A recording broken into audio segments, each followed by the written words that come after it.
Lo que vamos a conversar el día de hoy son 4 cultivos importantes que les van a ayudar a poder orientar el diagnóstico en sus pacientes, muchas veces a definir, porque una vez que hay aislado algún agente bacteriano y el paciente tiene clínica, pues estamos asumiendo que el agente encontrado es el agente causal de la enfermedad.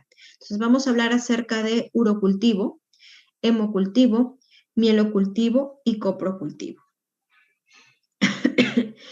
El urocultivo nos va a ayudar en el estudio de las infecciones del tracto urinario. Entonces, que son después de las infecciones respiratorias agudas y las enfermedades diarreicas agudas, al menos estas dos muy frecuentes en niños, sigue en frecuencia las infecciones del tracto urinario, ¿no? Principalmente, dependiendo del grupo etario, pues es más frecuente en la mujer.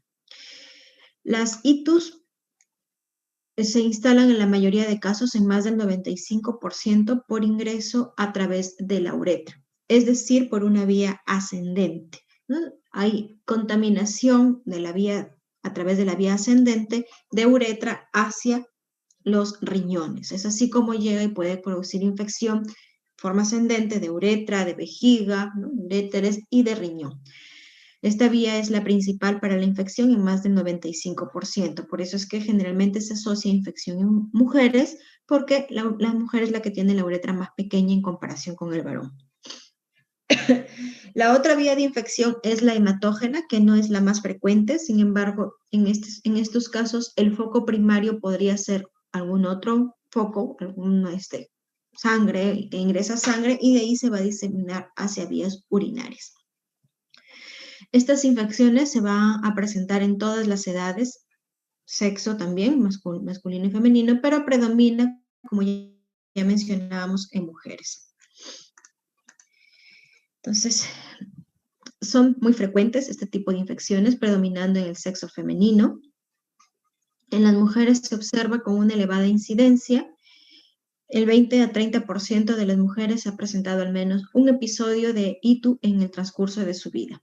El pico máximo se da al inicio de las relaciones sexuales y durante el embarazo. En los varones predominan los extremos de la vida. Pequeños, recién nacidos, donde obviamente en recién nacidos pues puede ser varón o mujer, la frecuencia es similar, y a partir de la 6ª década de la vida, cuando ya empiezan las alteraciones en próstata. Entonces, ¿qué es lo que sucede? ¿Qué es lo que va a suceder en el uroterio? Pues hay una respuesta inflamatoria, ¿no?, que puede englobar distintas actividades clínicas, distintas manifestaciones clínicas, y está caracterizado por la colonización e invasión del tracto urinario por microorganismos. Engloba un amplio espectro de situaciones clínicas que pueden ir desde una bacteriuria asintomática, es decir, presencia de bacterias sin síntomas de gran importancia en gestante, hasta los abscesos perinefríticos con sepsis, ¿no?, hasta llegar a un paciente con sepsis. Las clasificaciones de las ITUS pueden ser distintas: ITUS complicadas, ITUS no complicadas, ITUS de vías inferiores e ITUS de vías superiores. Cuando hablamos de vías superiores nos enfocamos principalmente en riñón, ¿no? Una infección del tracto urinario superior es una pielonefritis. No estamos hablando de una pielonefritis, que es la de mayor complicación. Y las infecciones de vías urinarias inferiores, como cistitis, prostatitis y uretritis. La patogenia, ya lo mencionábamos, de las bacterias que están cercanas a la uretra, generalmente cerca al perineo, en la zona perianal tenemos ahí Escherichia coli, ya sabemos del tracto digestivo Escherichia coli, que por la cercanía hacia la uretra pues puede ingresar esta bacteria y ascender, produciendo así la infección de las vías urinarias. Otras vías: hematógena, linfática, retrógrada de un foco renal o prostático, o intestinal si es que hay fístula. Agentes etiológicos. Aquí hacemos la diferencia entre una infección comunitaria entre una infección en pacientes hospitalizados. Entonces, dentro de la comunidad, una infección de vías urinarias de la comunidad, el 85% de estas infecciones está asociada a Escherichia coli.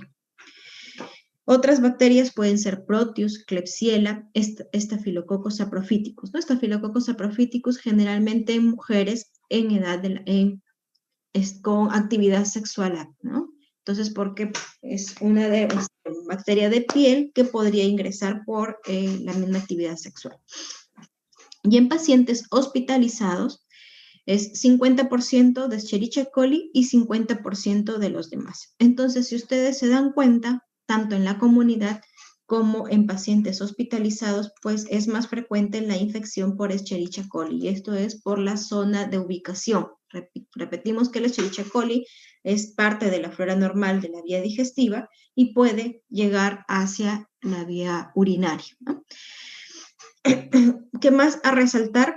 Proteus mirabilis está asociado también a infecciones en pacientes que tengan cálculos renales, ¿no? Entonces, en los pacientes con cálculos renales, uno de los agentes más encontrados, una de las bacterias más encontradas es Proteus. Klebsiella pneumoniae aquí sí tiene importancia clínica. Klebsiella, recuerden que también está en la vía digestiva como parte de la flora normal. Entonces, si es que aislamos Klebsiella en un coprocultivo, decimos que es normal, porque es frecuente encontrarlo ahí. Pero una Klebsiella en orina, pues netamente ya estamos hablando de patogenicidad. Entonces tenemos aquí un síndrome miccional. El síndrome miccional es aquel que está caracterizado por una cistitis, una polaquiuria, ¿no? Cistitis es una disuria, perdón, que es el ardor, las molestias al orinar, al miccionar. Entonces, cuando se presenta este síndrome miccional, primero se debe evaluar si es que hay presencia o no de flujo vaginal.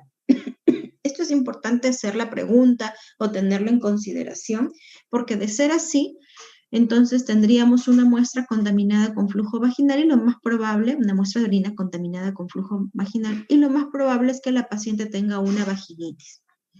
Si no hay flujo vaginal, pues se continúa con el estudio del examen de orina, ¿no? Que es la tira reactiva, la presencia de la tira reactiva del sedimento urinario y una coloración grave, teniendo ahí ya la posibilidad de evaluar a través de un urocultivo. ¿No? Tenemos acá una pielonefritis aguda no complicada, también es tomar el urocultivo e iniciar el tratamiento empírico, ¿no? No debemos esperar, si es una pielonefritis, no se debería esperar el resultado de un urocultivo, realmente es tomar la muestra inicial, mandarla al laboratorio y empezar el tratamiento empírico con algún antibiótico. Hito recurrente, ¿no? Entonces, el hito recurrente es frecuente, puede darse en mujer joven. Aquí sí es necesario realizar urocultivos para evaluar la sensibilidad antimicrobiana, para evaluar si es la misma cepa que siempre infecta a la paciente y evaluar el sedimento urinario. Aquí aparecen dos términos importantes: recaída y reinfección. Recaída es la infección por el mismo germen en menos de 2 semanas después de haber finalizado tratamiento. Y la reinfección, estamos hablando de germen diferente, más de 2 semanas tras finalizar el tratamiento. Estos dos términos son importantes porque puedo yo ahí evaluar algún tratamiento quizás diferente. Y lo otro es evaluar mucho resistencias antimicrobianas. En el varón es importante realizar el urocultivo y diferenciar si es una infección de vías bajas o de vías altas, ¿no? Y siempre evaluar en vías altas pielonefritis si es que hay criterios o no de ingreso a atención, a hospitalización. Bien, bacteriuria significativa. Habíamos mencionado bacteriuria asintomática, ¿verdad? Que es la presencia de bacterias cuando la paciente o el paciente no tiene síntomas. En este caso, la bacteriuria significativa es una bacteriuria de importancia clínica. Se da cuando los valores son mayor o igual a 100.000 o 10 a la 5 unidades formadoras de colonia por mililitro de orina. emitida espontáneamente, es decir, emitida por el chorro medio. Ya vamos a ver cuáles son las tomas de muestra. Hay un tercio de pacientes sintomáticas que tienen recuentos entre 100 y 10 a las 5 unidades formadoras de colonia. En ellos, de quienes podríamos hablar de una bacteriuria significativa, en los que tienen más de 100, pero tienen síntomas, ¿no? En mujeres sintomáticas. Mayor a 1000 en hombres sintomáticos y mayor a 100 en pacientes cateterizados, en los que se les ha colocado un catéter exclusivamente para la toma de muestra. Entonces, en ellos sí podríamos considerar una bacteriuria significativa. Entonces, vamos a mencionar algunos síndromes y qué correlato tendríamos con los resultados laboratoriales. Pielonefritis aguda, ¿no? Cuando hablamos de pielonefritis estamos hablando de una infección en el riñón. Ya es el órgano afectado, es el riñón en este caso.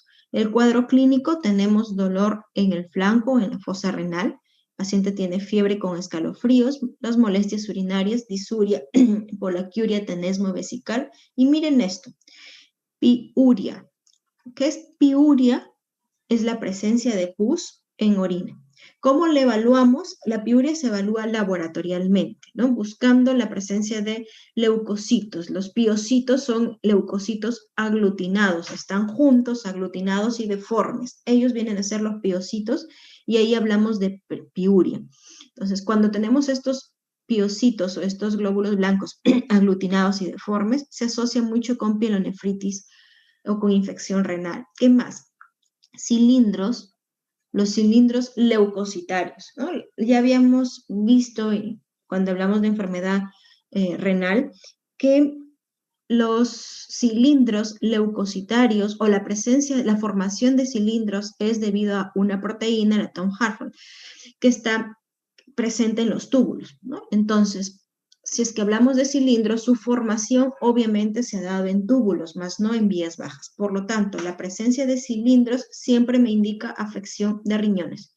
En este caso, si hablamos de cilindros leucocitarios o cilindros de pus, entonces hablamos de una infección de vías urinarias altas, de riñones, una pielonefritis.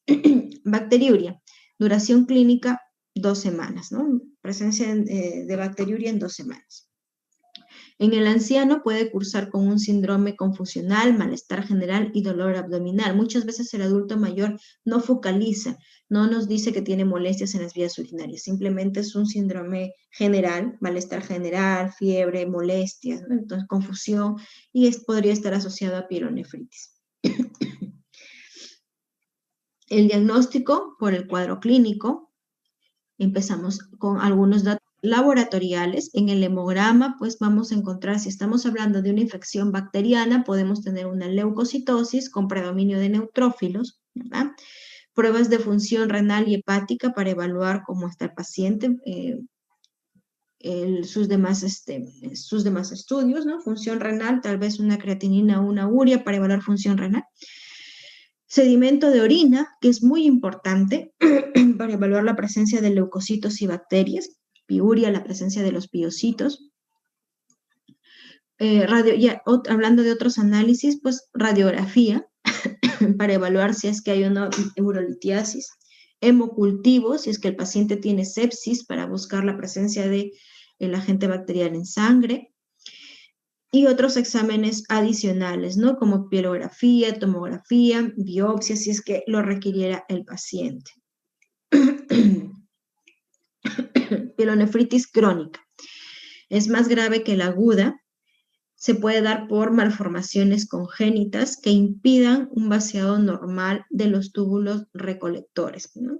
Aquí pueden presentarse complicaciones, daños de los túbulos renales, que puede progresar a una insuficiencia renal crónica y puede existir sepsis. El cuadro clínico, pues, es un malestar general, fiebre, escalofríos, ¿no? Si hablamos molestias urinarias y si hablamos laboratorialmente, pues el paciente puede tener hematuria y también podríamos hablar de leucocituria, ¿no? También puede haber en estos casos. ¿Qué hay que rescatar? Bueno, en este caso ya no hablamos de laboratorio, sino de ecografía, pues hay asimetría en los bordes del riñón. Esto está asociado con pielonefritis crónica. Cistitis, estamos hablando de la infección en vejiga, o vías, ¿no? Que es parte de las vías urinarias bajas. Causas son distintas, el paciente utiliza sonda vesical, bloqueo de vejiga o uretra, paciente con diabetes, el varón próstata grande, una hipertrofia prostática, uretra estrecha o cualquier cosa que bloquee el flujo, o cualquier anormalidad que bloquee el flujo de orina, ¿no? ¿Qué es lo que vamos a ir, el cuadro clínico en el paciente? Una orina turbia, que eso sí lo pueden observar macroscópicamente o con sangre, olor fuerte o fétido, febrícula, la disuria, el dolor o ardor al orinar, polaquiuria, tenesmo vesical, y para el diagnóstico, pues, utilizamos el examen de orina, donde debemos buscar nuevamente los leucocitos, glóbulos rojos, presencia de bacterias. Y en los químicos, ya les había mencionado algunos anteriormente en la práctica, la presencia de nitritos y de la esterasa leucocitaria es importante dentro de la tira reactiva de orina para búsqueda de infección. Y en estos casos, si hablamos de cistitis, pues no vamos a encontrar cilindros. Recuerden que la presencia de cilindros se asocia con una pielonefritis. En cistitis no tendrían por qué presentarse los cilindros leucocitarios. Uretritis, ya hablamos de la afección o la infección de uretra, ¿no? También va a tener el paciente con uretritis disuria, polaquiuria, ¿no? El diagnóstico de una infección de vías urinarias. Entonces tenemos la bacteriuria asintomática, que es aquella donde hay presencia de bacteriuria significativa. Recuerden que hablábamos de significativa cuando es mayor o igual de 10 a la 5 unidades formadoras de colonia por mililitro, pero en este caso el paciente no tiene síntomas, por eso es una bacteriuria asintomática. Ojo, bacteriuria significativa, o sea, mayor o igual a 10 a la 5, sin síntomas. Una cistitis sencilla, no complicada, pues cuando hay 10 a la 2 unidades formadoras de colonia por mililitro, pero el paciente debe tener sintomatología y presencia de leucocitos o pus. Varones sintomáticos se puede catalogar positivo desde 10 a la 3 unidades formadoras de colonia, y en paciente portador de sonda vesical podría considerarse positivo con 10 a la 2 unidades formadoras de colonia si es que el paciente tiene síntomas. Miren que abocamos mucho o se toma mucho en cuenta la presencia de síntomas. Prevalencia y frecuencia de las infecciones de vías urinarias. Durante el primer año de vida es un riesgo similar entre varones y mujeres, 2%. En la etapa escolar, 6% de las niñas tienen al menos un episodio de ITU por año. Entre los 16 y 35 años, el riesgo es mayor en mujeres, 40 veces mayor. Y en la tercera edad, tanto varones y mujeres tienen el mismo riesgo, ya que por la hiperplasia prostática, pues aumenta aquí el riesgo de infección en varones. Signos de infección urinaria, dependiendo del grupo etario, ¿no? En los adultos, dolor en flanco, fiebre, poliuria, disuria, urgencia. Una urgencia urinaria, un tenesmo, también puede haber tenesmo vesical. En los recién nacidos, pues obviamente no hay signos focalizados, puede haber hipotermia, fiebre, vómito, rechazo de la vía oral, no tolera la lactancia materna, signos de sepsis, el bebé puede estar decaído, que no succiona bien, ictericia tardía y un retraso en peso y talla. En lactantes preescolares, miren, se puede asociar a diarrea, fiebre, vómitos y también retraso en peso y talla. Y en los escolares ya hay presencia de algunos síntomas ya más localizados, ¿no? Dolor abdominal, poliuria, disuria, urgencia miccionaria, enuresis y también puede haber retraso ponderal y estatural. Toma de muestra. Entonces, ¿cuáles son los mecanismos o cuáles son las vías para la toma de muestra de orina para cultivo? Si hablamos de cultivo, pues necesitamos que la muestra sea tomada en las mejores condiciones de asepsia y antisepsia, ¿no? Una buena limpieza es requerida para la toma de muestra.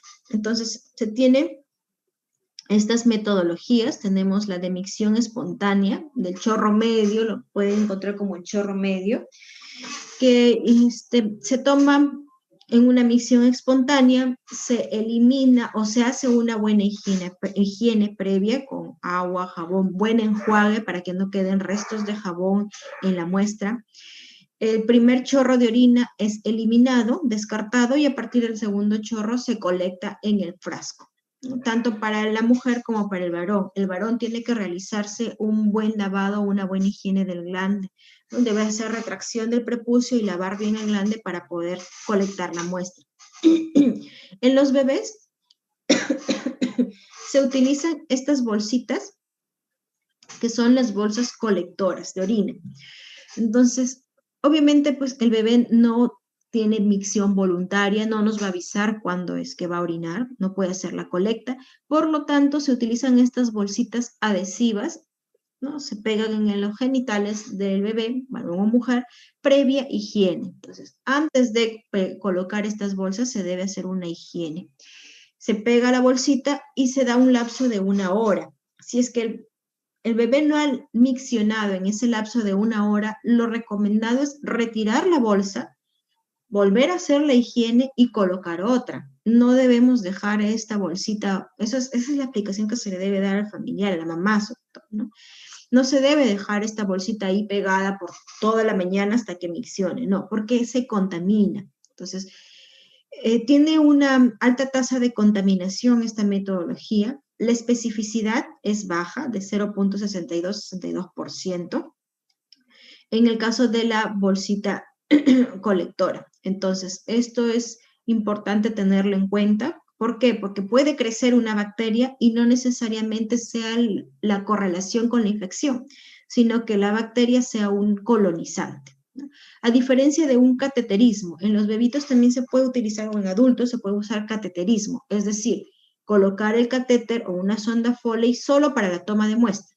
Se coloca el catéter, se toma la muestra y se retira el catéter. Obviamente es un proceso invasivo y podemos después del cateterismo producir una infección al paciente si es que no ha habido una buena higiene. Pero tiene mejor especificidad, miren, de 0.97% en comparación a la especificidad de la bolsita colectora en niños. ¿Qué otra metodología? La punción suprapúbica, que es pues la más aséptica de todas, ¿no? Esto es un procedimiento médico, es un procedimiento médico. El médico especialista a través de punción va a obtener la muestra de orina directamente de la vejiga.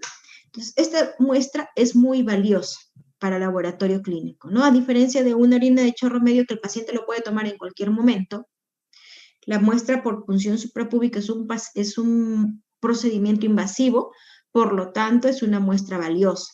Por lo tanto, es importante que si ustedes toman una muestra por este método y le envían al laboratorio, coloquen en la solicitud que es punción suprapúbica, porque si no lo colocan, y podría pasar cualquier cosa en el laboratorio y decir, como es orina, pedimos otra muestra.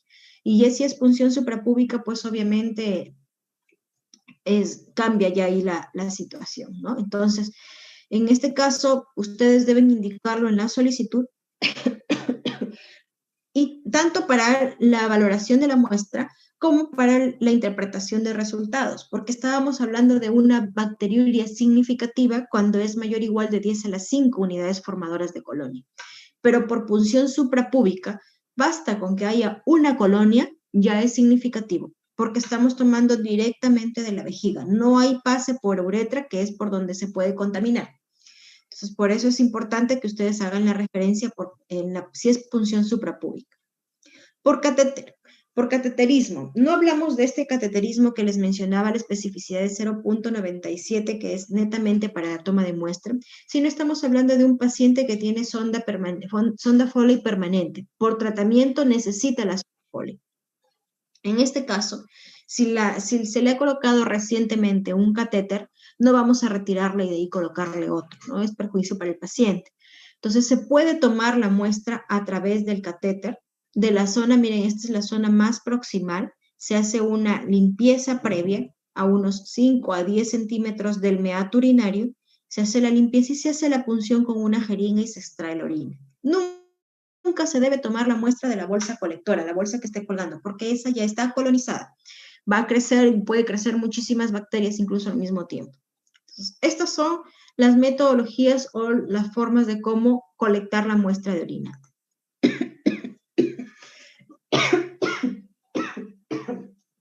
Disculpen, chicos. El transporte de la muestra.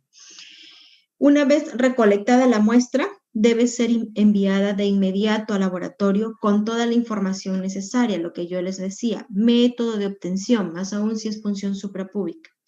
Hora de la obtención, ¿por qué? Porque tenemos un tiempo máximo a temperatura ambiente de 2 horas para cultivar, para sembrar la muestra. Pasadas las 2 horas ya hay un crecimiento de bacterias no significativas. Entonces sí es importante la hora de obtención de muestra. ¿Cuál es su diagnóstico probable y si es que el paciente está recibiendo o no algún medicamento, sobre todo antibiótico, ¿no? La muestra debe ser cultivada, de lo que les mencionaba, dentro de las 2 horas posteriores a la toma de muestra. Si no es posible cultivarla pronto, se puede refrigerar entre 4 a 8 grados hasta por 24 horas. Se ha demostrado que el recuento bacteriano no aumenta significativamente hasta 24 horas si es que está entre 2 a 8 grados o a 4 grados en promedio, ¿no? Ya hemos hablado de la toma de muestra, del transporte de la muestra. Ahora hablemos del examen inicial que se le hace a la orina. Entonces, tenemos el examen físico y el examen bioquímico, que es con estas tiras reactivas de orina.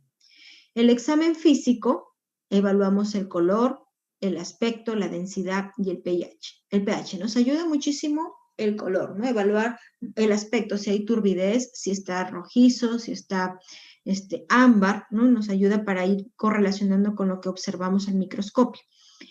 Bioquímico,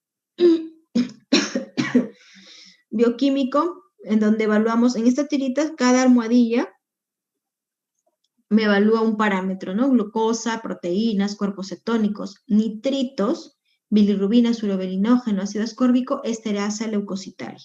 Entonces, dentro del examen bioquímico para un examen de orina en relación a infección, son importantes 2 parámetros, nitrito y esterasa leucocitaria. La esterasa leucocitaria, si lo relacionamos con leucocitos, evalúa la presencia de una enzima de los leucocitos, ¿no? Entonces, tener positividad estereasa, yo espero encontrar al microscopio leucocitos dentro de rangos no normales. Y los nitritos normalmente no están en orina. Estos se van a encontrar cuando hay una reducción del nitrato a nitrito. Los nitratos sí están en orina, se encuentran en la orina, pero cuando hay infección, cuando hay sobre todo gram negativos, los bacilos gram negativos, estos reducen los nitratos a nitritos, que son las Escherichia coli. Entonces, vamos a encontrar positividad a nitritos. ¿Existen casos de infección bacteriana donde no hay presencia de nitritos? Sí, pero generalmente está asociada a infecciones por ejemplo, el Saprophyticus que mencionábamos, ¿no? Porque ellos no reducen el nitrato a nitrito. Los que reducen son las Escherichia coli. Entonces ya realizamos el examen macroscópico, el bioquímico, y ahora procederíamos a hacer el examen microscópico. Para hacer el examen microscópico se trabaja con el sedimento urinario, el sedimento de orina. Entonces lo que se hace es, esta muestra de orina se centrifuga, se elimina el sobrenadante y nos quedamos con el sedimento. Este sedimento es el que se va a observar al microscopio. Se coloca en una lámina, cubierto con una laminilla, y se observa al microscopio. Entonces, ¿qué es lo que debemos buscar en el microscopio? Si es que hay presencia de leucocitos, si es que hay presencia de cilindros, si hablamos de infección, cilindros leucocitarios, leucocitos, si es que hay piocitos, que son estos aglutinados. Puede haber presencia de hifas y o levaduras y hay que evaluar si es que no ha sido una contaminación con una secreción vaginal que tenga una candidiasis de repente la paciente o una infección micótica, filamentos mucoides, ¿no? Entonces, presencia de bacterias, de gérmenes, todo esto es lo que buscamos en en el microscopio o en el sedimento urinario. Los valores de referencia, no los tengo, de los sedimentos, por ejemplo, en el caso de Matías, valores normales en orina son de 0 a 2 hasta 3 hematíes por campo. Más de 3 ya estamos hablando de una hematuria, ¿no? Y de los leucocitos, pues lo normal es hasta 5 leucocitos por campo. Más de 5 leucocitos por campo de 400X, ojo, ya puede tener significado patológico asociado a un proceso inflamatorio. También existe la posibilidad de buscar cristales, ¿no? Y los cilindros que mencionábamos. De importancia en la infección de vías urinarias, los cilindros leucocitarios, ¿no? Que son estos, miren, dentro están los leucocitos y todo está pues dentro de un cilindro, ¿no? Está muy bien definido. No, sí los podemos diferenciar de leucocitos aislados o piocitos. Mencionábamos ya en relación al bioquímico, esterasa leucocitaria y nitritos de importancia en el estudio del examen de orina para infección, asociada a infección. ¿Qué más podríamos solicitar? Una coloración Gram. ¿Qué esperaríamos encontrar si es que hay infección? Chicos, ¿qué esperarían encontrar?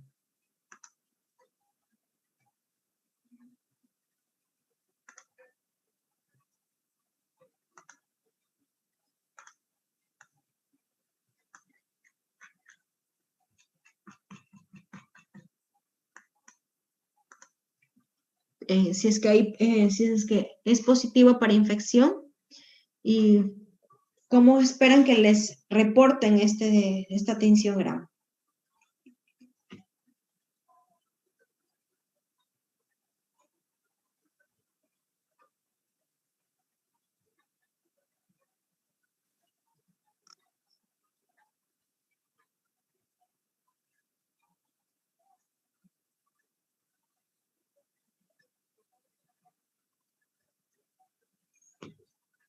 ¿Están ahí? Con coloración, doctora. ¿Perdón? De coloración, por ejemplo, si en el caso del Gram, ¿no? Si es, puede ser rojizo o azul. Ya, claro, pero a ustedes les van a dar un resultado y ustedes, su sospecha es de una infección de vías urinarias. ¿Cómo esperan encontrar ese resultado? ¿Qué creen que les pueda decir ese resultado? La coloración nos orienta el tipo de Gram y el tipo de Gram nos puede orientar según la epidemiología, los patógenos más frecuentes, las bacterias más frecuentes. ¿Cuáles son las bacterias más frecuentes? El estafilococo. Escherichia. Escherichia coli. Ya, si es la Escherichia coli, ¿cómo sería su coloración Gram? ¿Gran negativa? Gran negativa. Gran negativa. Recuerden que en la tinción Gram les informan si es gran negativa, gran positiva y la morfología. En este caso, lo que les reportaría son bacilos Gram negativos. ¿Qué pasa si les dicen cocos Gram positivos?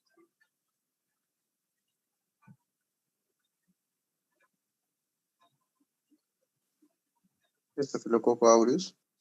Aureus, bueno, es una mujer en edad de 20 años, sexual, tiene una vida sexual activa. Gonococo. Proteus. Gonococo es coco Gram positivo. Proteus es coco Gram positivo. Saprofíticos. Escherichia coli. Saprofíticos. Recuerden su microbiología básica, apréndanse porque puede venir un casito clínico, apréndanse el agente etiológico y cómo es que se observaría en la tinción Gram, porque es el primer resultado que ustedes pueden tener. Y ya si les dicen coco Gram positivo y están pensando en una ITU, tiene clínica para ITU y es una mujer 20, 25 años con actividad sexual, entonces su sospecha podría ser un saprofítico. Si les dicen coco Gram negativo, perdón, bacilo Gram negativo, un Escherichia coli. Si les dicen diplococos o cocos Gram negativos, mujer también con actividad sexual, pues ahí sí se puede, cocos gram negativos de una Neisseria, que, como mencionaba su compañero, ¿no? Entonces, es de gran importancia este examen, pero si es que no lo sabemos interpretar y no recordamos de lo básico de nuestra microbiología, pues no vamos a poder darle la importancia clínica necesaria. Diagnóstico bacteriológico. Ya tenemos todo el estudio físico, el estudio químico, el estudio sedimento, el GRAM, la coloración GRAM. Ahora vamos a pasar a evaluar ya si es que hay crecimiento bacteriano. Entonces, para esto se utiliza el urocultivo. Existen uropatógenos que pueden crecer dentro de las primeras 24 horas, ¿no? Y que están muy asociados a infección de vías urinarias, como son Escherichia coli, Klebsiella pneumoniae, Proteus, Pseudomonas, ¿no? Que constituyen el 80% de los bacilos gram negativos aislados. Gram positivos frecuentemente aislados, Enterococcus, Staphylococcus saprophyticus, Staphylococcus aureus, Streptococcus agalactiae, por ejemplo, de importancia en la gestante, ¿no? En la Galactiae, en una gestante que pueda tener por la infección que puede sobreagregarse en el feto. Y algunos uropatógenos que no crecen en los medios de rutina. ¿Cuáles son los medios de cultivo de rutina? ¿Saben? para una orina. ¿En qué medios se siembra? ¿Agar sangre? Agar sangre, ¿qué más? Las orinas se siembran en agar sangre y en agar McConkey, ¿ya? Entonces, esos son los medios de rutina. En este ítem que les dice, organismos que son uropatógenos reconocidos y crecen bien en medios de rutina, se refiere al agar sangre y el agar McConkey. Mientras que hay otros que no crecen en estos medios, como Mycobacterium tuberculosis. Ya veíamos que Mycobacterium tuberculosis, para se utilizan otro tipo de medios, Lowenstein-Jensen o agua, ¿no? Pero podemos tener altos recuentos de leucocitos y que no crezca nada. Podríamos evaluar ahí el antecedente, paciente si es que tenía antecedente o no, contacto de tuberculosis. Neisseria gonorrhoeae se desarrolla en medio de Thayer-Martin, también en chocolate. Lo habíamos visto en líquidos, me parece. Agar chocolate podríamos aislar a Neisseria gonorrhoeae, pero no crece frecuentemente ni en agar sangre ni en McConkey. Otros que requieren medios especiales y más de 24 horas, Garnerella, ¿no? Que es en el agar sangre humano, que debe incubarse por 48 horas en CO2. Esto es lo resaltante en este caso, ¿no? La incubación que es con CO2. Y que aquellos que no son uropatógenos, pero que sí se pueden aislar en uretra y en orina, lactobacillus y algunos pequeños gram negativos. Entonces, para el urocultivo tenemos la muestra que ya vimos cómo se debe evaluar y se debe realizar el sembrado, ¿no? Entonces, con una asa calibrada, esta asa debe ser previamente calentada en el mechero. Esperamos que disminuya la temperatura, se introduce en el frasco de orina. Y luego se hace una estría, se hace la siembra en el medio de cultivo, ¿no? Estamos hablando de agar sangre y agar McConkey, se hace la estría. Esta placa cultivada, sembrada, se rotula, hay que rotular, colocar el código, el nombre del paciente y se deja incubando por 24 y 48 horas. Entonces tenemos acá, miren, estas placas, este es agar McConkey y este es CLED, que también está indicado en uropatógenos. Sin embargo, Ministerio de Salud actualmente nos dice agar sangre y agar McConkey. Acá ha crecido Escherichia coli, solamente es puro el cultivo, no solamente hay esa bacteria. Y hay un recuento superior a 10 a la 5 unidades formadoras de colonia. Es decir, estas son bacteriurias significativas. En este caso, miren, hay unas cuantas colonias y si ustedes logran visualizar, son de dos colores, ¿no? Son unas colonias naranjas y unas colonias cremosas, blancas. Aquí hay dos tipos de bacteria. No es una sola, así como acá que es la misma, ha crecido, es pura la bacteria, ¿no? Una sola. Acá tenemos dos tipos de bacteria. Hay mezcla y es más, me atrevería a decir que hay más porque hay naranjas grandes y hay colonias naranjas pequeñitas. Hay una mezcla de microorganismos. Lo más probable es que esta muestra haya sido contaminada. Ya contaminada, no ha hecho una buena higiene la paciente o el paciente. Entonces, nosotros lo catalogaríamos como una muestra contaminada. Cándida también puede producir infección de vías urinarias, ¿no?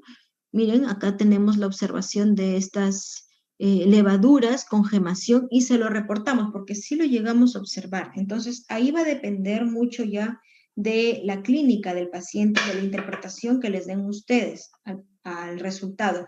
Puede ser que esta candidiasis sea por contaminación, ya les mencionaba, con secreción vaginal, o puede, dependiendo del paciente, si es que es un paciente con sonda, si es que es un paciente diabético o que es inmunodeprimido, pues podríamos sospechar de que sí sea este hongo el agente causal de la infección. Falsos positivos, ¿cuándo se da un falso positivo en un urocultivo? Cuando hay contaminación con secreción vulvovaginal. Cuando la orina no ha sido refrigerada y pasan más de 2 horas, hay crecimiento bacteriano.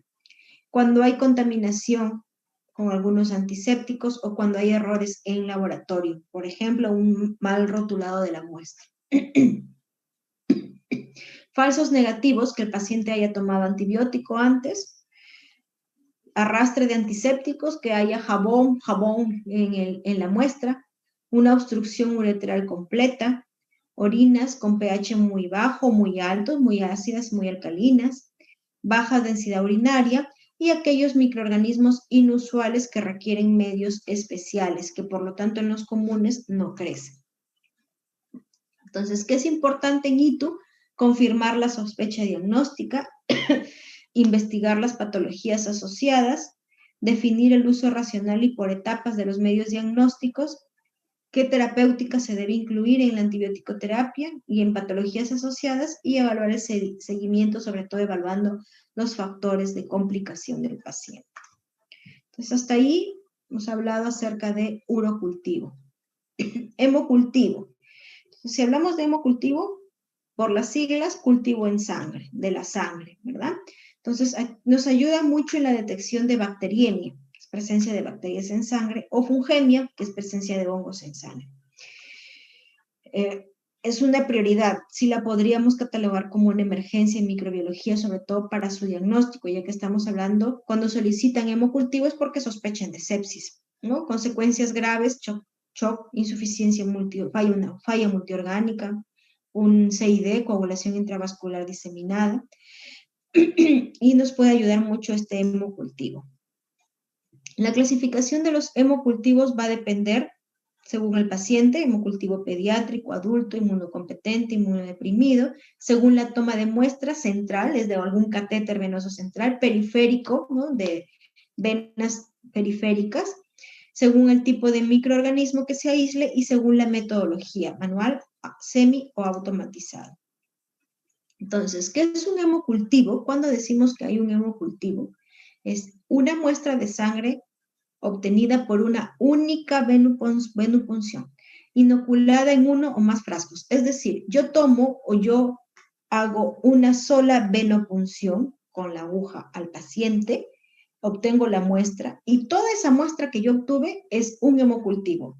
No importa si ese hemocultivo lo haya pasado a 2 frascos, sigue siendo uno porque lo he tomado de una sola venopunción. Ojo. Serie de hemocultivos son conjunto de muestras obtenidas en un periodo de 24 horas. Para el cultivo es importante rotular la fecha y la hora de extracción, porque ayuda en la interpretación de los resultados. Es muy importante en hemocultivos el volumen que se tome, el volumen de sangre. Recomendados para adolescentes y adultos de 10 a 20 mililitros, en neonatos de 1 a 2 mililitros, y niños pequeños hasta los 12 años, 2 a 5 mililitros. Es más, existen metaanálisis o algunos estudios que dicen que si no vamos a tomar este volumen, miren, en neonatos algunos tienen pena tomar el volumen de sangre de 1 a 2 mililitros, es mejor no tomarlo. porque disminuye muchísimo la sensibilidad y especificidad si no tomamos el volumen ideal. Número de muestras son 2 en 24 horas. No importa en qué momentos, cuánto tiempo hay entre cada toma, pero deben ser 2 en 24 horas. Y si se sospecha de origen desconocido, fiebre de origen desconocido, endocarditis, pueden ser hasta 3. Este es un cuadrito donde hay distintos volúmenes de muestra dependiendo del peso, porque en algunos hospitales hay prematuros y como les decía, 1 a 2 mililitros quizás puede ser mucho para aquellos bebés que tienen menos de 1 kilo de nacido. Entonces, este cuadrito va a depender, ayuda mucho con el peso para pacientes pediátricos. Oportunidad para la toma de muestra. ¿Cuándo se debe tomar la muestra? Antes de iniciar el tratamiento con antibiótico. Durante tratamiento antibiótico previo a la siguiente dosis. Es decir, si el paciente ya inició a tomar antibióticos, pues esperamos un lapso, esperamos momentos antes en los que le toca la segunda dosis y antes de aplicar la siguiente dosis se toma la muestra. Entre cada una de las muestras puede haber entre 1 a 2 horas. ¿Se puede tomar de inmediato? ¿Al mismo momento? Sí, pero deben ser 2 sitios de venopunción, 2 venopunciones diferentes. Realmente el intervalo de tiempo entre hemocultivos no es tan crítico como sí lo es el volumen. Repito, el volumen es un factor muy crítico para el aislamiento de gérmenes en hemocultivos.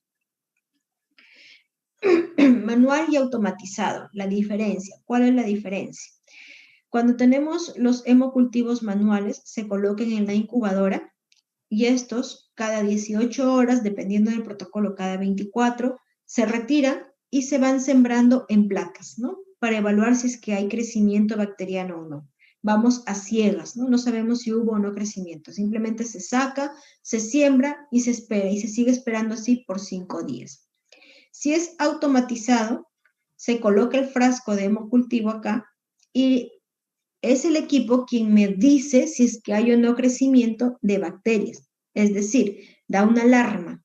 Si da una alarma, quiere decir que por cambio en coloración, por cambio en viscosidad u otros, está detectando que hay crecimiento bacteriano. En esos momentos se retira y se hace el sembrado en placa. Si no da alarma, no necesitamos, así como en el manual, hacer subcultivos cada cierto tiempo, ¿no? Entonces, estas son las ventajas del automatizado. Los subcultivos se deben realizar en cabinas de bioseguridad. Se siembran, miren, en agar chocolate, en agar sangre. Ya no estamos hablando aquí de agar McConkey. Algunos lo utilizan, pero se siembra generalmente en agar sangre y chocolate.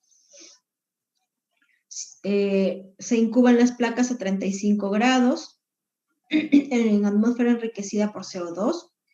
Si no hay crecimiento a las 24 horas, se espera hasta 48 horas y se va evaluando según lo que se vio en coloración Gram. Si las botellas están negativas, no hay alarma, por ejemplo, en el automatizado, se reporta como negativa, pero hay que esperar 5 días. Si es que una de las 2 muestras desarrolla cualquiera de estas bacterias, solo una, por eso es que deben ser 2 muestras. Si una de las muestras desarrolla, por ejemplo, coagulasa negativa, estafilococo coagulasa negativa, lo más probable es que sea una contaminación con gérmenes de la piel. Pero si crece el mismo germen en los 2 cultivos, ya no voy a sospechar de germen de piel, ¿cierto? Ya lo asocio con infección de sepsis, ¿no? Con el agente causal de sepsis. La presencia de gérmenes de piel en las 2 muestras se debe realizar un estudio completo porque es probable que sea un microorganismo significativo, ¿no? Ya que está en las 2 muestras extraídas. Mielocultivo.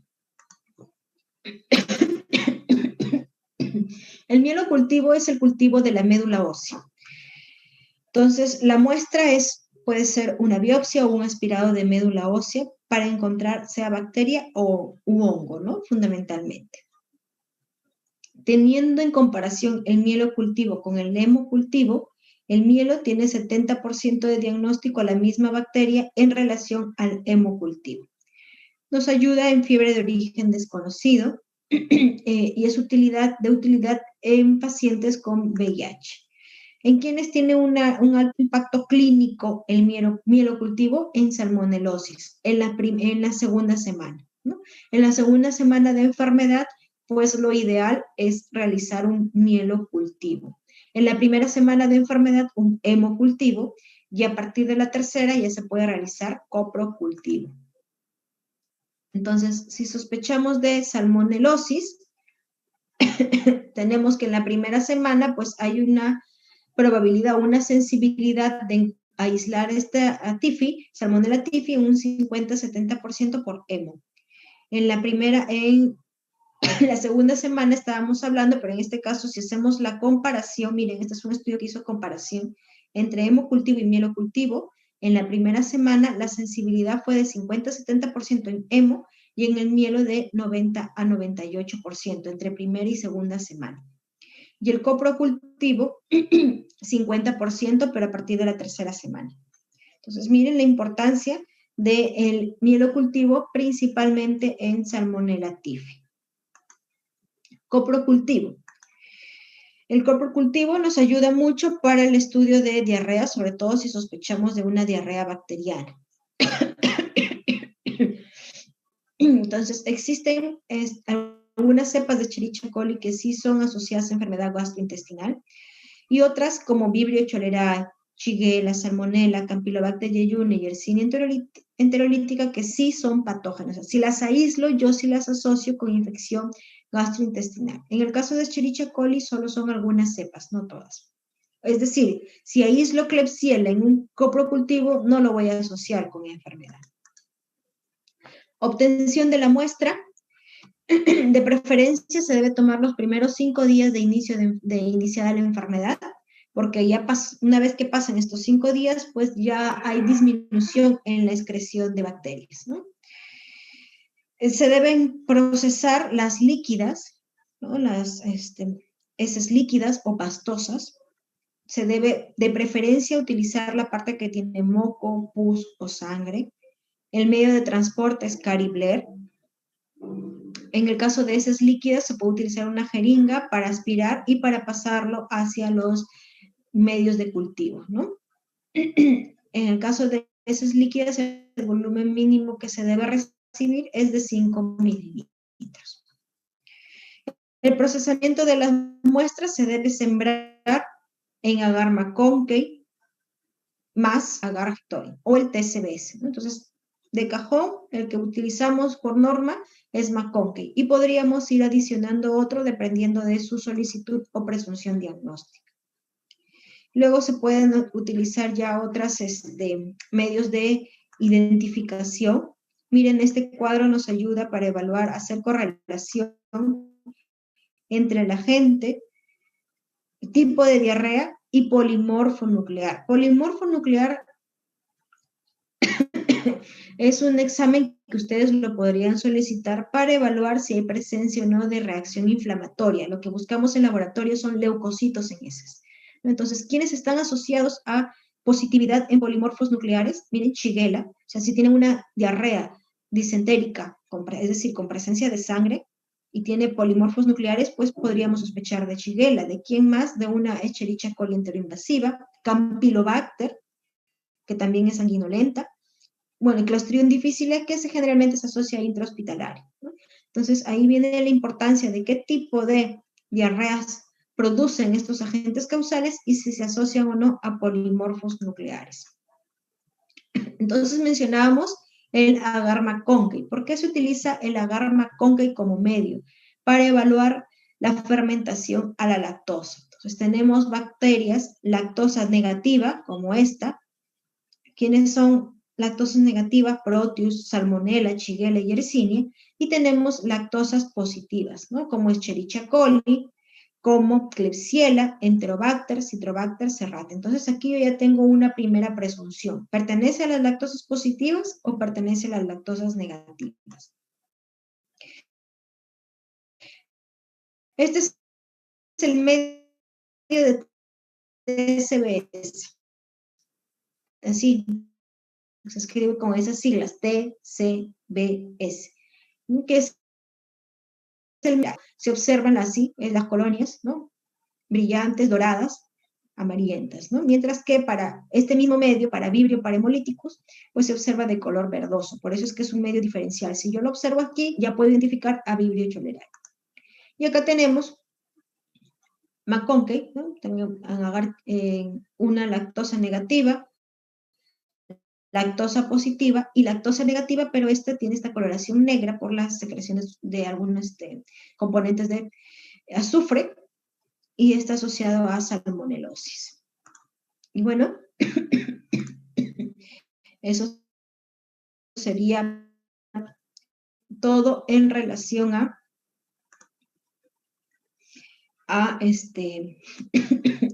cultivos. ¿Tienen tiempo, Joseph, para avanzar de una vez y terminamos con hemostasia? Creo que sí tenemos tiempo todavía, ¿verdad? Sí, doctora. Bien, listo, de una vez entonces. Bien. Ojalá me dé la garganta. En relación al laboratorio de hemostasia y trombosis, laboratorio que es parte del laboratorio de hematología, habíamos visto ya hemograma, pero hoy nos toca hablar sobre la parte de hemostasia. Entonces, para recordar brevemente, la hemostasia tenemos dos tipos, ¿no? Dos fases, primaria y secundaria.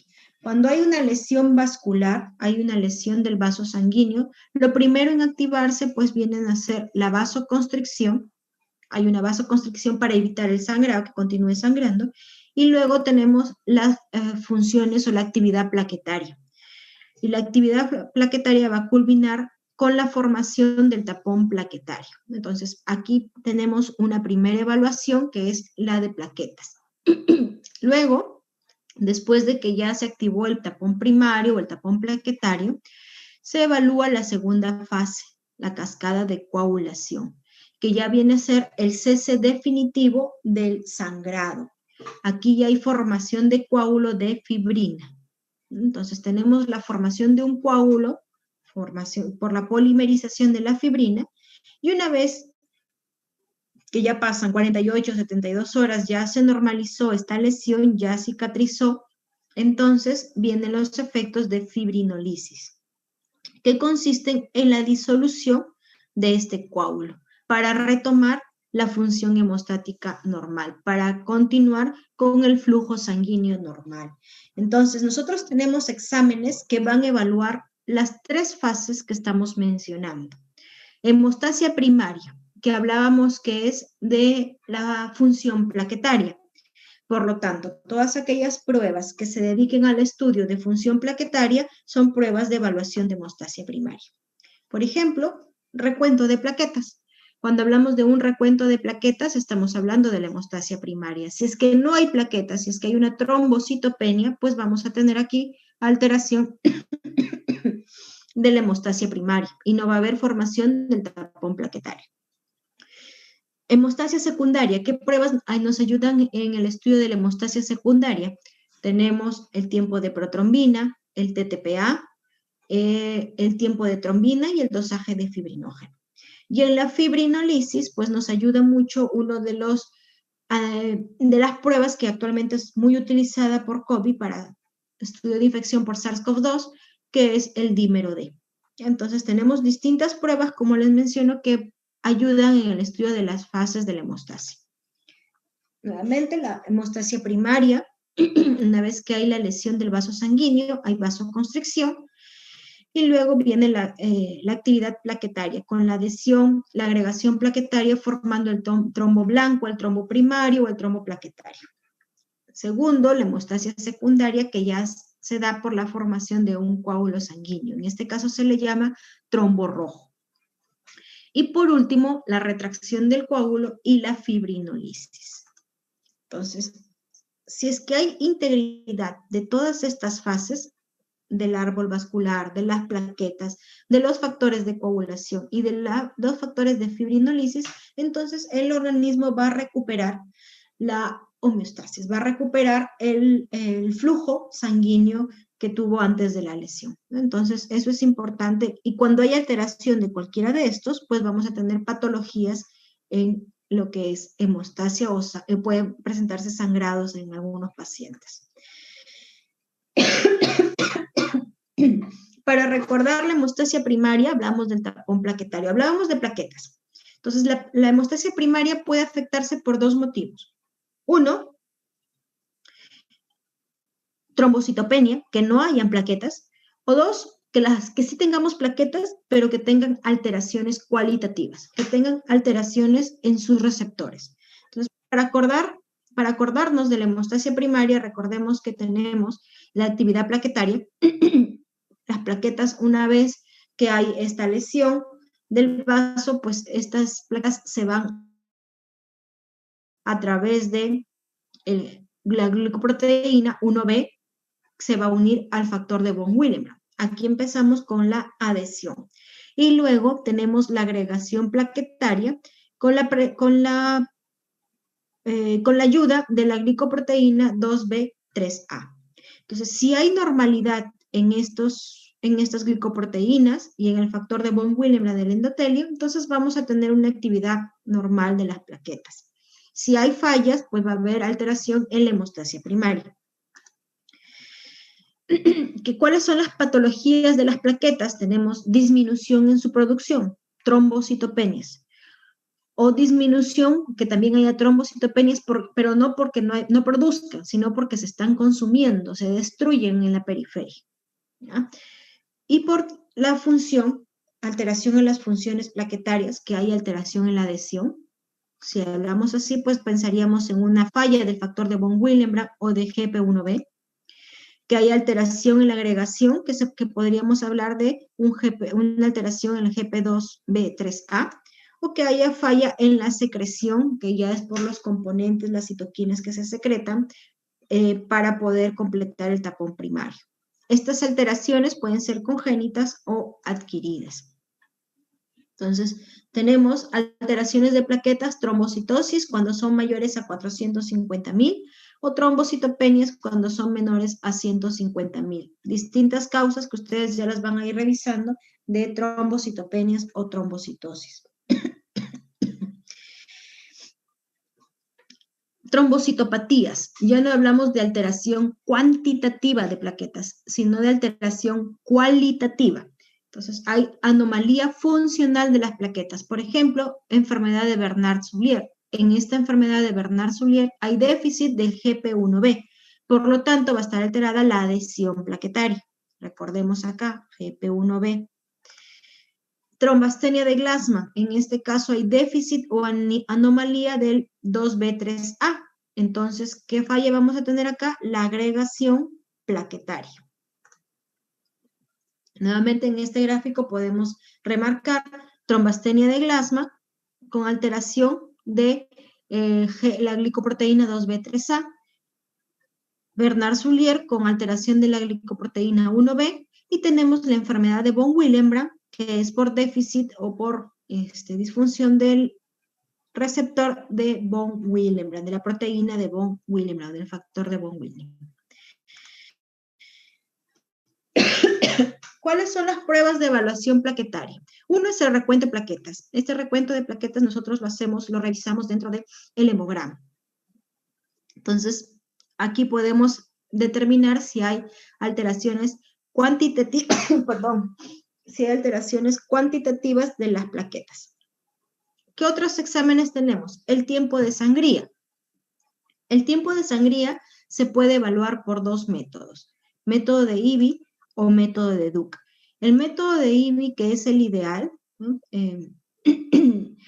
a pesar de que el tiempo de sangría no está estandarizado, el ideal es el método de IBI. Tenemos los valores de referencia entre 2 a 8 o 2 a 9 minutos. Se mide in vivo, miren, in vivo la adhesión. Aquí se hace un ligero corte, se coloca el esfingomanómetro y se hace corte, 2 incisiones en el paciente. Y se empieza a evaluar el tiempo, cuánto demora en coagular la sangre. Entonces, este es el método de IBI. Y el método de Duc, que es el más utilizado por su sencillez, porque es más fácil, es el que usamos en laboratorio, pues es el de la punción del lóbulo de la oreja. Entonces, se hace una punción, primero la asepsia, obviamente, se hace la punción y se empieza a cronometrar el tiempo. Cada 30 segundos se va obteniendo una gotita de sangre, evaluando hasta que desaparezca o deje de sangrar el paciente. Y como yo ya sé que cada gotita de sangre es de 30 segundos, pues aquí tendría yo 30 segundos, 1 minuto, minuto y medio, 2 minutos, minutos y medio, 3 minutos. Entonces, así es como se va evaluando el tiempo de sangría.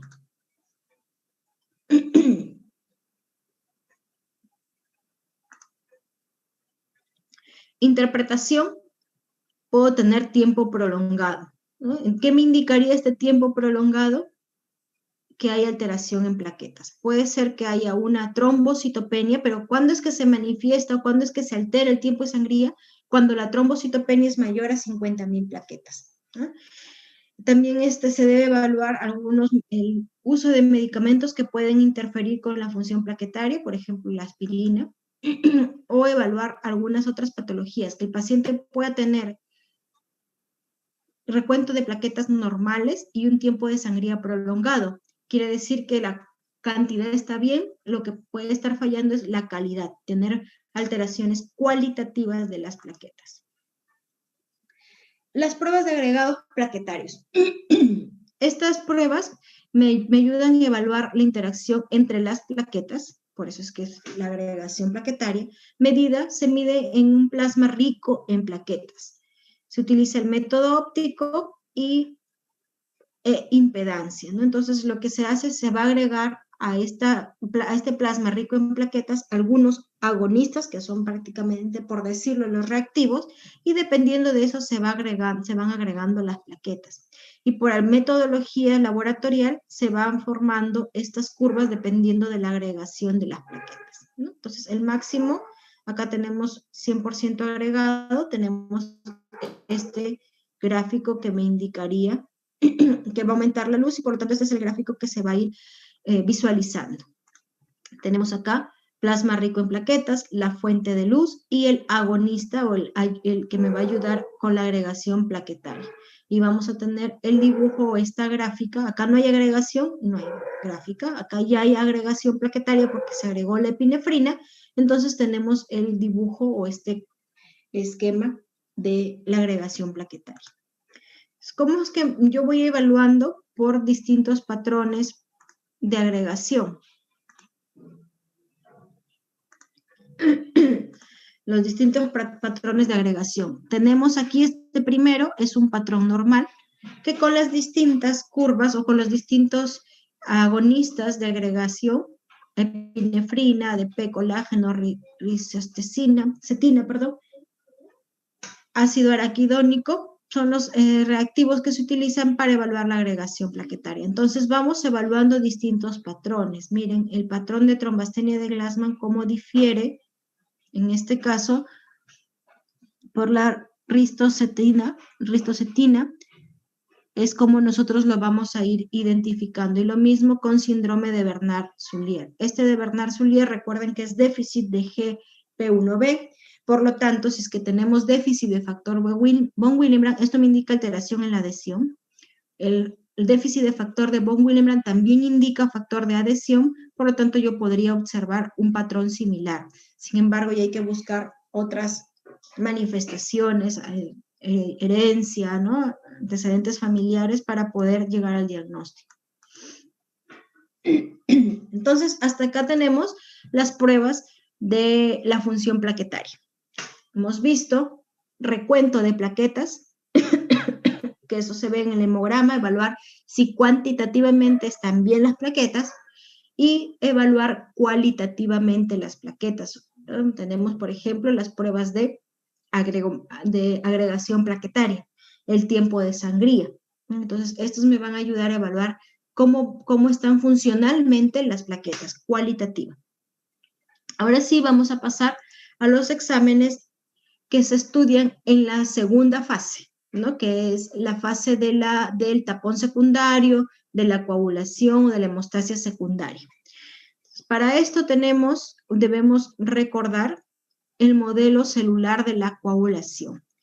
Este modelo celular de coagulación nos dice que para iniciar o para activar la hemostasia secundaria, pues debe activarse el factor tisular, el cual va a activar al factor 7. Entonces, una vez que tenemos este complejo, factor tisular y factor 7 activados, van a llevar a la activación del factor 10.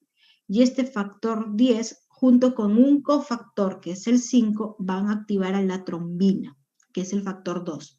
Entonces, activado el factor 2, pues tenemos una respuesta plaquetaria y la activación de otros factores de coagulación. Con este factor 2 o por esta vía, se va a amplificar el 5% de la cascada de coagulación.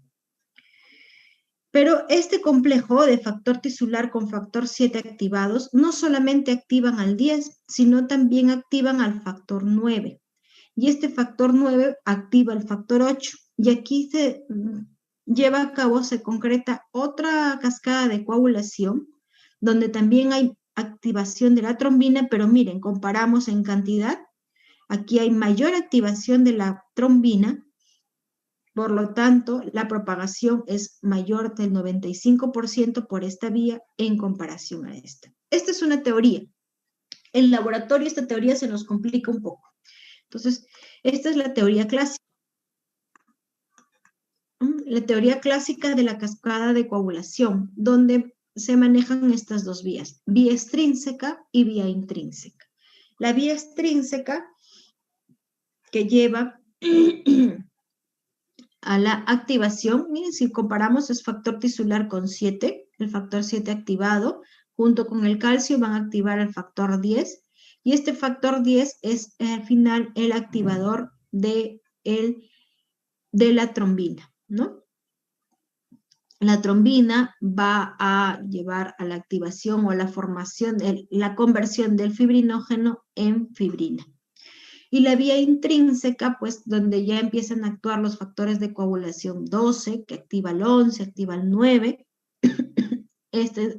junto con el factor 8, también activan el factor 10. Entonces, si ustedes se dan cuenta en esta cascada, en esta vía clásica, en común tenemos la activación del factor 10 y este factor 10 que ya va a activar a la trombina. La vía extrínseca es estudiada laboratorialmente por el tiempo de protrombina y la vía intrínseca es estudiada laboratorialmente por el tiempo de tromboplastina parcial activada. Esta conversión, ¿no?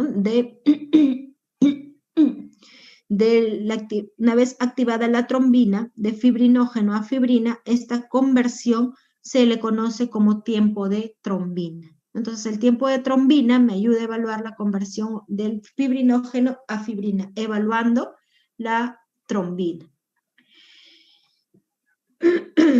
Algo que aquí no está, una vez que se formó el coágulo de fibrina, esta es muy hidrosoluble, pasa a ser liposoluble gracias a la estabilización del factor 13. El factor 13 no interviene, ojo, no interviene en ninguna de estos estudios laboratoriales. O sea, ni con el TP, ni con TTPA, ni con el tiempo de trombina, nosotros evaluamos el factor 13, ojo. Entonces, ya hemos hecho el recordaris de la cascada de coagulación. Entonces, ahora sí hablemos de la preanalítica. ¿Qué exámenes qué condiciones preanalíticas debe tener una muestra para estudio de la hemostasia secundaria? Primero, el torniquete. Ya habíamos mencionado cuando hablamos de las primeras clases acerca de que el torniquete solamente debe ser su utilidad para canalizar la vena, no para tenerlo ahí todo el tiempo. Un uso prolongado del torniquete me va a llevar a una alteración en la cascada de coagulación. Punción vascular con mínimo trauma. Aquellas venas difíciles donde el personal técnico está manipulando mucho para poder canalizar la vena, también puede llevar a alteraciones de los valores de coagulación. El anticoagulante usar debe ser citrato de sodio. No se puede usar heparina. La heparina va a alterar totalmente los resultados. El ideal es citrato de sodio al 3.2%. Y debe haber una relación entre sangre y anticoagulante. Karen. No, disculpe, doctora, puede continuar. Entonces, la relación de sangre anticoagulante 9:1 también es muy importante. Y esto generalmente nosotros utilizamos tubos ya preparados. La mezcla de sangre como anticoagulante. Una vez que se tomó la muestra, siempre hacemos una inversión, una rotación del tubo para mezclar la sangre con el anticoagulante. Se debe hacer de manera correcta, lenta, no brusca, porque podemos llevar alteraciones. La muestra debe ser centrifugada antes de 1 hora de extraída la muestra. Pasado este tiempo también se alteran los valores de coagulación. Correlacionar los resultados con la terapia si el paciente está recibiendo algún anticoagulante. Y siempre corregir la relación de sangre y anticoagulante para tener esta relación de 9:1. ¿Cuándo se hace esa corrección? Cuando tenemos extremos. Cuando tenemos hematocritos muy disminuidos o cuando tenemos hematocritos muy aumentados. Menor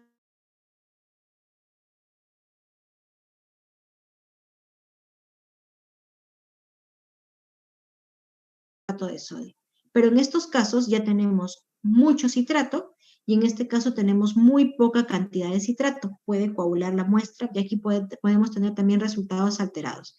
Por eso es que si el paciente tiene hematocritos menor de 30% o mayor de 50%, se debe hacer corrección de la cantidad de anticoagulante, que no es muy fácil hacerla.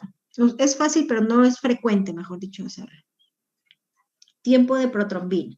Entonces empezamos con el estudio de los tiempos que estábamos mencionando.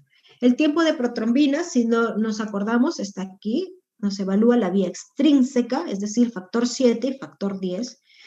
Entonces, evalúa factor 7, factor 10, factor 5, factor 2 y factor 1. Algo que olvidé comentarles es que nos evalúa todo hasta el final, hasta la vía común. Entonces, también va a evaluar el factor 2 y el factor 1.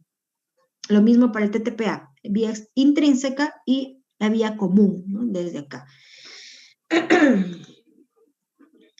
El uso para tamizajes si es que sospechamos de déficit de factor 7. Si hay déficit de factor 7, este tiempo va a estar prolongado. Terapéutico nos ayuda con el monitoreo de anticoagulación oral para warfarina. Para hacer seguimiento de paciente en tratamiento con warfarina se usa el tiempo de protrombina. Mide la vía extrínseca, mide la vía común y 3 de 4 de los factores son vitamina K dependientes. ¿Qué condiciones prolongan el tiempo de protrombina? Deficiencias del factor 7, del factor 5, del factor 10, del factor 2 y 1. Terapia antivitamina K, deficiencia de vitamina K, esto puede suceder en pacientes con hepatopatías, enfermedad hepática, pacientes que reciban warfarina. El INR. Este INR es un índice estandarizado que nos ayuda a evaluar sobre todo a paciente anticoagulado con warfarina. Estandarizado porque los valores que se obtengan de INR en Perú, en Brasil, en Estados Unidos o en España van a ser los mismos en cuanto al uso o al seguimiento del uso de warfarina. Entonces, por eso es que es estandarizado y por eso es que como el tiempo de protrombina va a variar, depende de la marca del reactivo, el INR va a ser el que nos va a guiar o el estandarizado para el estudio de anticoagulante, ¿no? Esta es la fórmula, tiempo de protrombina del paciente entre el tiempo de protrombina del control elevado a un ISI. Este ISI ya me dice la casa comercial cuál es.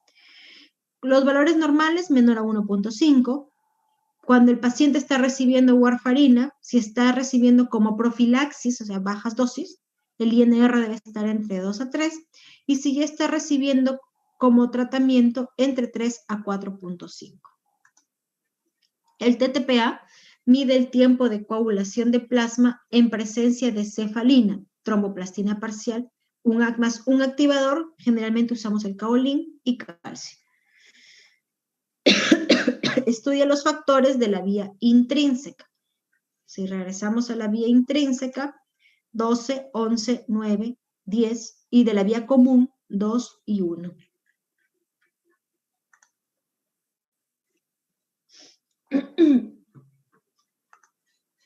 ¿Cuándo es que está aumentado este valor de TTPA? Está aumentado cuando el paciente consume heparina, cuando tiene presencia de algún anticoagulante lúpico, es decir, en algunos casos del lupus, reducción de o no tiene estos factores de la vía intrínseca. Aquí resaltamos factor 8 y 9, ¿verdad? Que son los que se asocian a una,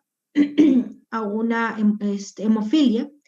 Luego en hepatopatías, coagulación intravascular diseminada. ¿Cuándo es que este tiempo va a estar corto? Se puede asociar cuando hay momentos de hipercoagulabilidad. Entonces ahí se asocian los valores cortos de tiempo de tromboplastina. Prueba de mezcla. ¿Cuándo está indicado realizar una prueba de mezcla? Las pruebas de mezcla se usan cuando el tiempo de protrombina o el tiempo de tromboplastina o el tiempo de trombina están prolongados. Entonces, si un paciente tiene un tiempo de protrombina prolongado o un tiempo de tromboplastina prolongado, se debe solicitar después el estudio de mezclas. ¿Cómo es que se realiza este estudio de mezclas? Yo tengo la muestra del paciente que es patológica, que está alterada, está prolongada. Voy a mezclar esta muestra con una muestra que tenga un TTPA normal. Entonces vamos a mezclar plasma del paciente alterado y plasma de una muestra normal. En proporción 1:1, es decir, 1 mililitro de plasma del paciente, 1 mililitro del plasma de la muestra normal. 0.5 mililitros del plasma del paciente, 0.5 mililitros de plasma normal. Se hace la mezcla 1:1. Y después de hacer la mezcla, se vuelve a procesar el TTPA. Entonces, tenemos dos caminos. Si al plasma que ya ha sido mezclado, plasma normal con más, este es plasma del paciente más plasma normal, se le realiza la prueba y corrige, quiere decir que el paciente tiene un déficit de factor. Pero si a esta mezcla no corrige, quiere decir que tiene un inhibidor, ¿no? De coagulación. En este caso, quiere decir que al paciente le falta factores y que han sido colocados o agregados con el plasma normal. Y acá quiere decir que al paciente no le faltan factores porque le han agregado un plasma normal y no corrige, más bien tiene presencia de inhibidor de la coagulación. ¿Se entiende? ¿Me sigue la idea? ¿Me estaban escuchando? Sí, doctora. ¿Sí? Listo, ya. Entonces, ¿cómo es que se calcula esta corrección? Con el índice de Rosner. ¿Qué me dice el índice de Rosner? El índice de Rosner es el TTPA del paciente. Este es paciente más normal, es decir, de la mezcla. Este es el TTPA de la mezcla, menos el TTPA normal de una persona normal, entre el TTPA del paciente. Todo multiplicado por 100. Por ejemplo, si yo tengo un TTPA de mezcla, el paciente tiene 80, ese es su TTPA del paciente. El plasma normal, su TTPA es de 40 y el TTPA de la mezcla, pongámosle 46. ¿Cuánto saldría el índice de Rosner?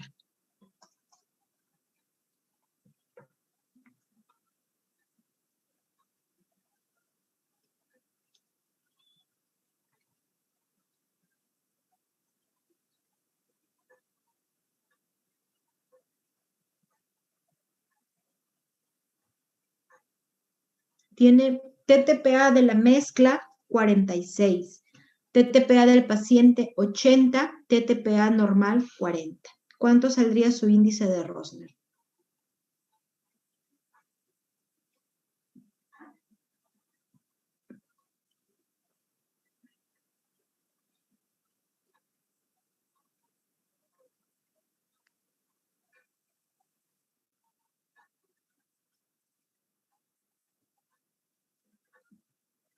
100.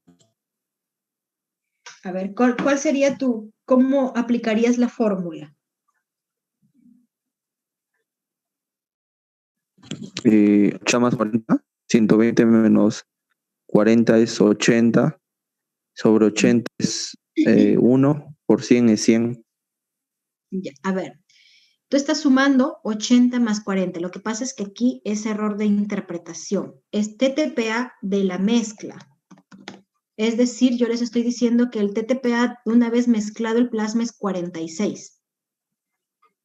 No es que yo tenga que sumar el TTPA del paciente más el TTPA normal, no, es el TTPA de la mezcla. Cuando yo hago la mezcla, hago un nuevo TTPA. Ese TTPA de la mezcla que no está aquí es 46. Creo que está con otro color de letra. No se nota, doctora, disculpe. Ahorita lo cambiamos. ¿Cuánto saldría? 7.5. 7.5, correcto. Ahora sí que no.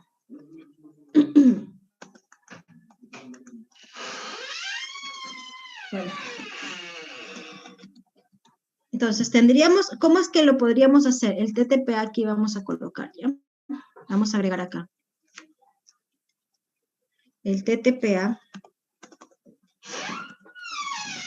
No se confundan que no es sumar TTPA del paciente con el TTPA normal, sino es el TTPA, le vamos a cambiar por mezcla. El TTPA de la mezcla es 46. Entonces sería 46 menos 40 entre 80%, que es lo que dice su compañera de 7.5. Entonces, ese 7.5 es menor a 15%. Si es menor a 15, es déficit de factor. Si este índice me sale mayor a 15, entonces yo estaría hablando de un inhibidor. ¿Sí? ¿Lo entendiste? ¿Quién me había dado el valor incorrecto? ¿Lo comprendió? Sí, doctora. Sí, listo. Continuamos. Tiempo de trombina. El tiempo de trombina es lo que les decía, mide el tiempo que demora en formar la fibrina a partir del fibrinógeno. Miren, de esto de acá. La formación o la conversión de fibrinógeno a fibrina es lo que mide el tiempo de trombina. Por lo tanto, si no hay fibrinógeno, no va a haber formación de fibrina y el tiempo va a ser prolongado. Si sí hay fibrinógeno, pero el fibrinógeno está alterado cualitativamente, se le llama disfibrinogenemia, entonces no va a haber formación de fibrina y va a estar alterado. Eso es lo que me evalúa el tiempo de trombina. Entonces mide el tiempo de formación de fibrina a partir del fibrinógeno presente en el plasma, en presencia de una cantidad estandarizada de trombina. Es muy útil para determinar lo que les decía, hipofibrinogenias, que esté bajo, o disfibrinogenias. Da tiempo prolongados en cuadros de coagulación vascular diseminada y también en presencia de heparina. Ojo, cuando hay heparina, pues también podemos tener prolongado el tiempo de protrombina.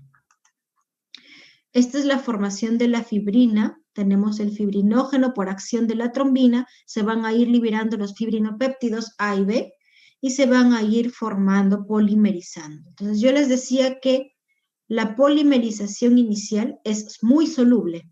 Para eso se necesita el factor 13 para formar fibrina insoluble, pero ojo que este factor 13 no es evaluado ni por el tiempo de trombina. El tiempo de trombina se evalúa hasta acá. No evalúa la acción del factor 13. Fibrinógeno. Los factores los valores de fibrinógeno varían entre 1.8 y 4 gramos por litro. Puede estar aumentado en procesos, si no me equivoco, que habrán visto los reactantes de fase aguda. Uno de los reactantes de fase aguda es el fibrinógeno, que aumenta en la inflamación, tanto es así que ahorita en COVID también nosotros vemos aumento de fibrinógeno por ser un reactante de fase aguda. Los niveles de fibrinógeno también aumentan con la edad, con la masa corporal, paciente obeso puede tener aumento de fibrinógeno, en el embarazo, tabaquismo, estrés y uso de anticonceptivos orales. Y disminuye en hepatopatías severas, como trauma con sangrado crítico, coagulación intravascular diseminada, uso de streptoquinasa. ¿Qué otras pruebas tenemos? Entonces, suponiendo que ya tuve mi evaluación inicial, tengo un TTPA prolongado, hago la corrección, corrige, con el índice de Rosner me da menos del 15%, entonces yo digo, le falta factores. ¿Qué es lo que debo pedir? Dosaje de factores para saber exactamente qué factor le está faltando. Los más frecuentemente usados, si es que está prolongado el TTPA, son 8 y 9, y si es que está prolongado el TP, el factor 7. Entonces, tenemos que solicitar su dosaje para evaluar si es que el paciente tiene déficit o para saber el déficit de qué factor tiene el paciente. Inhibición de la coagulación. No vamos a ahondar mucho en en la inhibición de coagulación, pero bueno, existen los mecanismos, son los 3 principales mecanismos que regulan la coagulación, como el complejo de trombina más el receptor, la trombomodulina con el EPCR, el receptor de la proteína C. Ojo que no es lo mismo proteína C reactiva, que estamos hablando de proteína C de coagulación. Otra de las vías es la antitrombina 3 y la otra también es el factor tisular, ¿no?, que también se puede unir a este complejo, bueno, el inhibidor del factor tisular, que se une al complejo de factor tisular con el 7 y con el 10, ¿no? Estos son los factores de inhibición de la coagulación. No vamos a entrar a detallar mucho en inhibidor de la coagulación. Lo que sí necesito que ustedes enfoquen es la evaluación de la fibrinolisis. ¿No? La fibrinolisis, cuando habíamos visto inicialmente, me parece que está en un gráfico acá.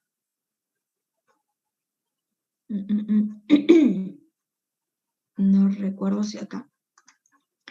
Una vez que ya está la polimerización de fibrina, ya está estabilizado por el factor 13, pues viene a detallar la fibrinolisis. Y uno de los componentes o de los derivados de la fibrinolisis por la degradación de este coágulo va a ser el famoso dímero D.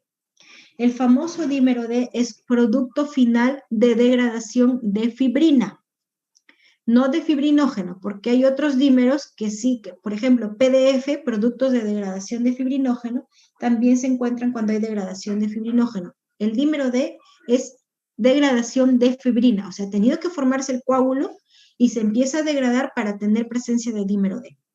Por lo tanto, es un indicador que nos avisa sobre la activación de coagulación y del sistema fibrinolítico. Importantísimo en el estudio de trombosis venosa profunda y tromboembolismo pulmonar. En trombosis venosa profunda no es muy específica, pero tiene valores negativos predictivos que nos ayudan a descartar la enfermedad, ¿no? Y en el caso de trombosis pulmonar, pues nos ayuda para una exclusión rápida de esta patología. Si hay dímero D positivo con mayores a 500 nanogramos, se recomienda hacer estudios de imágenes para un diagnóstico más preciso. También puede elevarse en infarto agudo de miocardio, neumonía, insuficiencia cardíaca y procesos malignos. Falsos positivos o falsos negativos en dímero D, dentro de las no patológicas pueden nombrarse, por ejemplo, el tabaquismo, pacientes geriátricos, dependiendo de la raza, puede tener otros valores de referencia, en el embarazo y en el estado postoperatorio. Y las causas patológicas, traumatismos, preeclampsia, enfermedades malignas, infecciones, coagulación intravascular diseminada, que me puede llevar a falsos positivos de dímero D. Actualmente es muy usado, lo utilizamos mucho y en el hospital recién se implementó esta prueba por COVID-19, ya que existen diversos formación de trombos por esta enfermedad, ¿no? Hay trombosis venosa, tromboembolia pulmonar, es una complicación de COVID, de SARS-CoV-2. Entonces, es por este motivo que se solicita como un predictor, ¿no? Si hay presencia o hay elevación del dímero D, entonces estaríamos asociándola a complicaciones trombóticas en el paciente por infección por COVID. En las series principales de pacientes con COVID-19 publicadas hasta la fecha, los pacientes con peor pronóstico han mostrado niveles de dímero D mucho más altos que los que no tienen enfermedad grave. En una serie de pacientes, un valor de dímero D en el momento de ingreso mayor a 1, sus valores normales son menores a 0.5 miligramos por litro, fue uno de los principales factores de mal pronóstico. Y en estos estudios también se ha observado un mayor tiempo de protrombina entre los pacientes más graves. Pero dímero D sí se usa como pronóstico, como un valor de evolución y seguimiento en el paciente, sobre todo en el hospital, porque tenemos ahí a los casos moderados y severos, ¿no?, de COVID-19. Bien, eso sería todo, chicos, en relación a hemostasia. Como ven, prácticamente hemos trabajado las mismas clases